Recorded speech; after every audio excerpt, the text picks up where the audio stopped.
जैसा देश वैसा भेष, देखते रहिए आपका संदेश हवा सिंह चहल के साथ।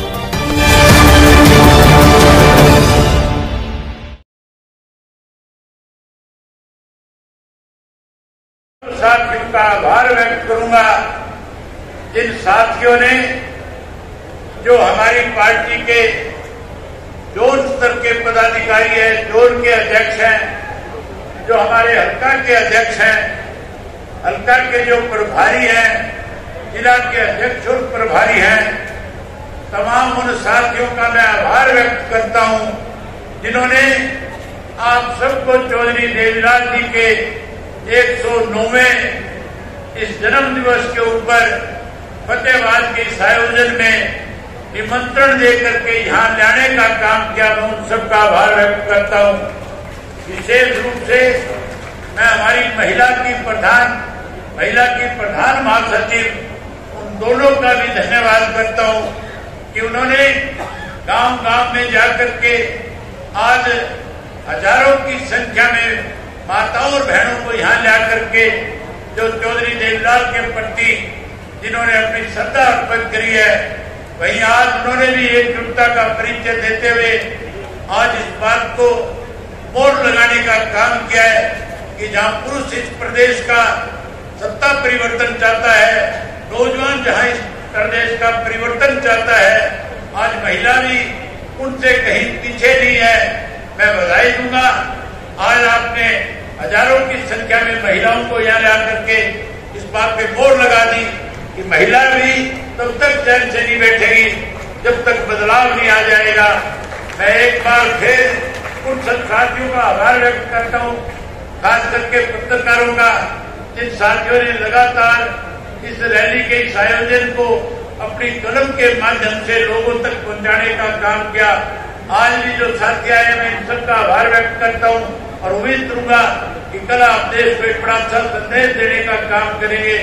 जहाँ आप अच्छा संदेश देंगे वहीं देश में एक अच्छा मैसेज जाएगा।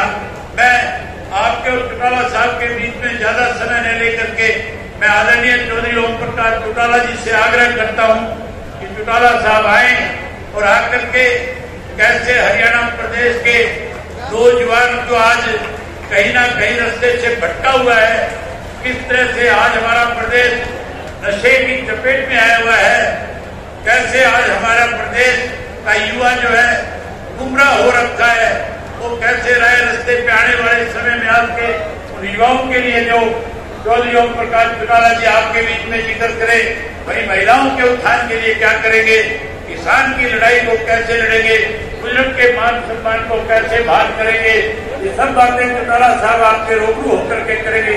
मैं आदरणीय चौधरी ओम प्रकाश चौटाला जी से निवेदन करता हूँ कि वो आए, आए हुए इलाकों लोगों को जो लंबे समय से आपका इंतजार कर रहे हैं, आप उनको अपना संदेश से संबोधित करें। चौधरी ओम प्रकाश चौटाला जी। किसान चौधरी ओम प्रकाश चौटाला जिंदाबाद, हिंदुस्तान में विपक्ष के बाद चौधरी ओम प्रकाश चौटाला जिंदाबाद, इंडियन नेशनल लोकदल पार्टी जिंदाबाद,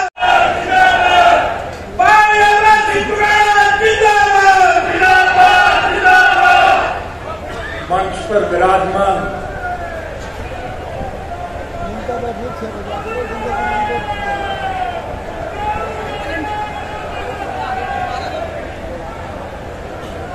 कई दफा पहले कह दिया था, आज फिर दोहरा रहा हूं, ये जोड़ी थी, एक तो भाग गया, फिर आज शुक्र है खुदा का कि उसको अकल आ गई, आ गया। आपको देख करके और भी कुछ भूले भटके तो रास्ता भटक गए थे, वो पुनः आपकी पार्टी में शामिल होना चाहते हैं। आप उन्हें पुचकार लो। हमारा किसी से कोई द्वेष नहीं है, हमारा किसी से कोई विरोध नहीं है, हमारा कोई व्यक्तिगत स्वार्थ नहीं है, हमारा कोई राजनीतिक स्वार्थ नहीं है। हम तो स्वर्गीय चौधरी देवीलाल जी के स्वप्न साकार करने के पक्षकार हैं। आदरणीय चौधरी देवीलाल जी जन्म से लेकर के आखिरी सांस तक इस बात को लेकर के लड़ाई लड़ते रहे थे कि इस देश के हर नागरिक की मूलभूत जरूरियात रोजी रोटी, कपड़ा, मकान, शिक्षा और स्वास्थ्य का प्रबंध सरकार करे। और जो सरकार ये सब करने में सफल ना हो, फिर जनतांत्रिक तरीके से उस सरकार को बदल दिया जाना चाहिए। प्रजातांत्रिक प्रणाली में जनता के सहयोग और समर्थन से सरकारें बनती और फिर चुनी हुई सरकार की जिम्मेवारी होती है कि वो जनहित के कामों में रुचि ले, लोगों की मूलभूत जरूरियात पूरी करे, राष्ट्र के उज्जवल भविष्य के लिए लगन और मेहनत से काम करे। लेकिन जो सरकार ये सब ना करे, उस सरकार को बदल देना चाहिए। सरकारें तो बदलती रहती, लेकिन नीतियां नहीं बदला करती। हरियाणा प्रदेश के मौजूदा मुख्यमंत्री ने पिछली दफा मुख्यमंत्री का पदभार संभालने के बाद एक घोषणा की थी कि जिस किसी साथी को कोई तकलीफ हो तो मेरी कोठी पे आके दरख्वास्त दे, मैं उसकी मदद करूं। साथियों, संयोग से मुझे एक दफा चंडीगढ़ जाने का मौका मिला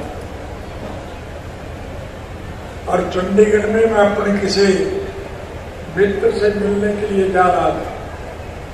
जिस सड़क से मैं जा रहा था, उसी सड़क पर मुख्यमंत्री निवास था। मैंने गौर से देखा, मुख्यमंत्री की कोठी सुननी पड़ी थी, वहां एक भी आदमी नहीं था। मैंने अड़ोस पड़ोस के लोगों को बुला करके पूछा कि भाई मुख्यमंत्री निवास तो सुनना पड़ा है, लोग आते नहीं है क्या? लोगों ने मुझे बताया क्या करे कोई यहाँ आकर के, काम तो किसी का होता नहीं,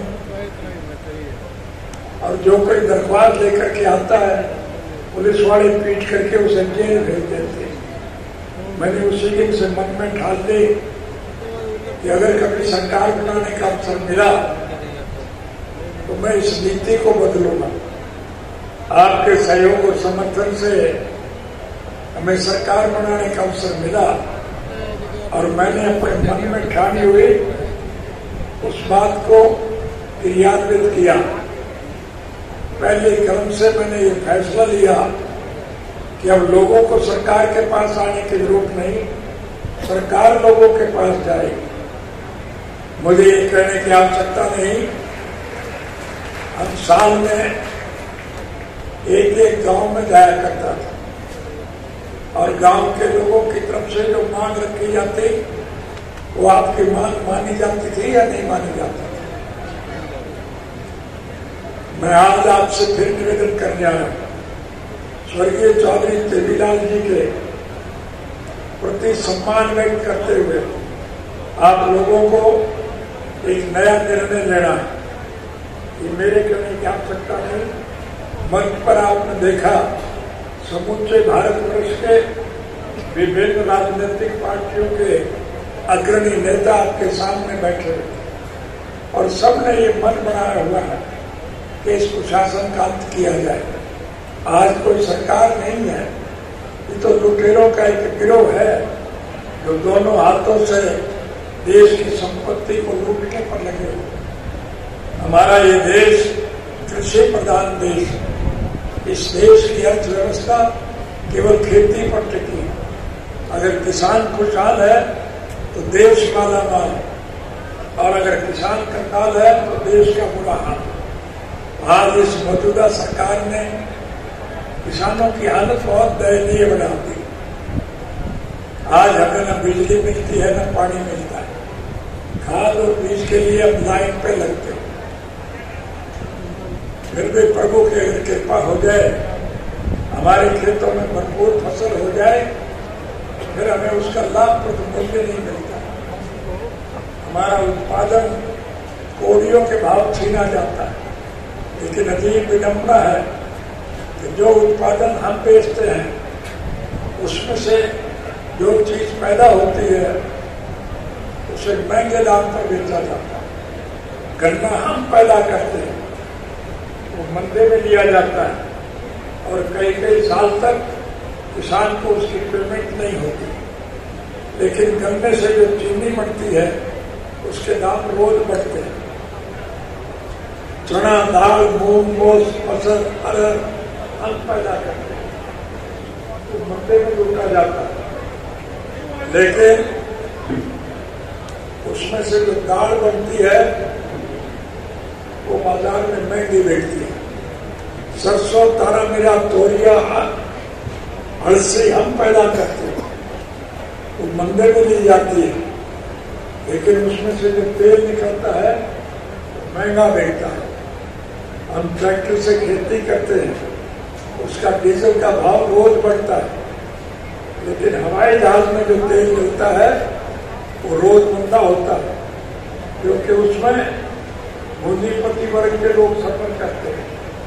ये सरकार लुटेरों की सरकार इस प्रकार के कानून बनाती है जिससे इस देश का पैसा मुट्ठी भर बड़े उद्योगी घराने उनके पास चला जाए और वहां से ये लूट के खाते हैं। इसलिए मैं आपसे निवेदन कर रहा हूं, आज परिस्थितियां बदल गई। बदले हुए हालात को ध्यान में रख करके हम सबको एक निर्णायक लड़ाई लड़नी पड़ेगी। दोस्तों, मुझे दुनिया के 152 मुल्कों में जाने का अवसर मिला है। शहर सपाटा करने के लिए नहीं, मैं हर मुल्क के राजनीतिक, आर्थिक और सामाजिक हालात की जानकारी हासिल करने के लिए गया था। विश्व के हर मुल्क में जाकर के मुझे एक बात को देख करके बहुत प्रसन्नता हुई कि समूचे विश्व के सतह पर भारतवर्ष एक अनूठा देश है, जहाँ सभी धर्म और मजहब के मानने वाले लोग, सभी जाति के लोग आपसी प्रेम, प्यार और भाईचारे से रहते हैं। हिंदू, मुसलमान, सिख, ईसाई, समाज, धार्मिक, वाल्मीकि, रेगर, पटेल, खाते, कुमार, लोहार, सुनार, बंधार, नाई, तेली, धोबी, मोचे, ब्राह्मण, बढ़िया, व्यापारी, कर्मचारी, कारखानेदार और मजदूर, किसान और कमेरा, आज इस देश का हर नागरिक इस प्रशासन से दुखी है, परेशान। देश से रिहा होने के बाद मैं सबसे पहले उन साथियों का आभार व्यक्त करने के लिए गया जो पिछले 1 साल से भी लंबे अरसे से गर्मी सर्दी की परवाह किए बिना, बारिश की परवाह किए बिना भूखे प्यासे दिल्ली के चारों तरफ सड़कों पर डेरा जमाए बैठे हैं। इसलिए धरने पर बैठे हैं ताकि केंद्र की सरकार की तरफ से बढ़ाए गए ये 3 काले कानून जो किसान विरोधी हैं उन्हें वापस लिया जाए। प्रधानमंत्री इस बात पर मजिद थे कि बने हुए कानून कभी वापस नहीं होगा, लेकिन वो बधाई के पात्र हैं और मैं हाजिरों को बधाई देगा जिन्होंने दृढ़ निश्चय के साथ एक पूर्ण लिया कि हम मर जाएंगे, लेकिन जब तक ये 3 काले कानून वापस नहीं होंगे हम धरने से पीछे नहीं हटे। और फिर झट मार करके प्रधानमंत्री को झुकना पड़ा, वो 3 काले कानून वापस लिए और किसानों से माफी संगठन में बहुत शक्ति। इसलिए मैं आपसे फिर निवेदन कर रहा हूँ, इन बिगड़े हुए हालात को ठीक करने के लिए हम सबको इकट्ठे होकर एक लड़ाई लड़ना और लड़ाई में आपको सफलता मिले, इसके लिए आपसे की बात करना चाहता। आज की इस मौजूदा सरकार ने स्वर्गीय चौधरी देवीलाल जी के बनाए हुए वृद्धावस्था कानून को मिटाने का काम किया। उन बुजुर्गों की पेंशन काटी गई। मैं उन बूढ़े बुजुर्गों को यह आश्वासन देना चाहता हूं, सरकार निश्चित रूप से आपकी बनेगी और जब आपकी सरकार बनेगी तो जो पेंशन आपकी काटी गई है उसका सारा पैसा मैं ब्याज के हम आपके पास भिजवाने का काम करें। और मैं घोषणा करता हूं कि सरकार बनने के बाद वृद्धावस्था पेंशन 10,000 रुपए माहवार हम करने का काम। हम महिलाओं को अलग से 1,000 रुपया प्रति माह के हिसाब से दें। बेरोजगार युवकों को रोजगार देने का प्रदान किया जाए। पढ़े लिखे युवाओं को सम्मान भत्ता 21,000 रुपया दिया जाएगा। हमारी सरकार बनने पर 1 साल के अंदर अंदर हम SYL नहर का निर्माण करेंगे और आपकी प्यासी धरती को पूरा पानी देने का। गरीब लोगों को अनेक प्रकार की सुविधाएं प्रदान करेंगे। कृषि काले कानून के विरोध में जो साथी शहीद हुए हैं उन किसानों की यादगार के तौर पर हम एक स्मारक जलियांवाला बाग की तर्ज पर वहां बनाएंगे ताकि हर आदमी को ये गर्व महसूस हो और वो प्रेरणा ले सके। ई-नेम ट्रेनिंग प्रणाली को समाप्त किया जाएगा और आड़ती भाइयों की निर्धारित कमीशन को बरकरार रखते हुए 3% वृद्धि दर की जाएगी। हर मंडी में ये प्रावधान किया जाएगा कि सभी फसलें केवल मंडी में ही खरीद कर बेची जाए।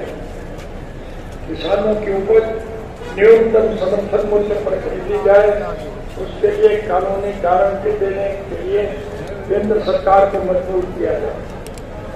स्वर्गीय चौधरी देवीलाल जी ने हम सबके लिए जो काम किए हैं उनको अगर मैं गिनाने लगूंगा तो बहुत समय लग जाएगा, लेकिन मैं इनके एक ही बात कहना चाहूंगा कि सब धरती कागज करो, लेखन सब निपन राय, 7 समुद्र की मसी करो, देवीलाल के गुण लिखे न जाए। सारे देश के कागज इकट्ठे किए जाए, सारे तत्वों को काट करके कलम बनाई जाए, सारे समुद्र के पानी की चाय बनाई जाए, तो भी देवीलाल के गुण लिखे नहीं जा सकते। उस व्यक्ति के जितने गुण थे आज उनको इस सरकार ने मलियामेट करने का काम किया। जिस सरकार के राज में 2014 में केंद्र की सरकार में 56 करोड़ 51 लाख रुपए का कर्ज था, आज 8 वर्षों में ये कर्जा बढ़कर 139 लाख करोड़।